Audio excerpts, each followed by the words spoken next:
एक समय की बात है, एक छोटे से गांव में एक पुराना और वीरान हवेली था, जिसे लोग भूतिया हवेली के नाम से जानते थे। गांव के लोग कहते थे कि उस हवेली में रात को अजीब अजीब आवाजें आती थीं और वहां कुछ अजीबोगरीब घटनाएं होती थीं।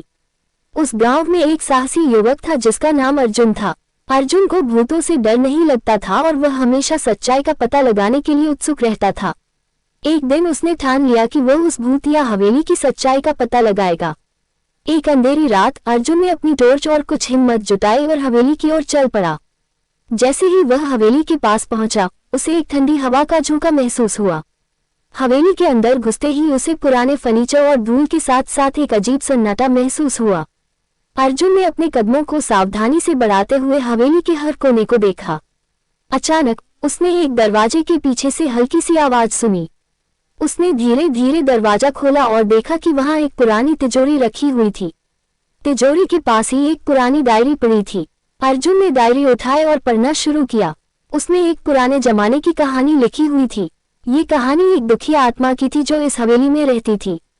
उस आत्मा का नाम राधा था। राधा एक खुशहाल जिंदगी जी रही थी, लेकिन एक दिन उसे धोखा मिला और उसकी हत्या कर दी गई। उसकी आत्मा को शांति नहीं मिली और वह इस हवेली में भटकने लगी। अर्जुन ने समझा कि राधा की आत्मा को मुक्ति दिलाने के लिए उसे न्याय चाहिए। उसने गांव के लोगों को इकट्ठा किया और उन्हें सारी सच्चाई बताई।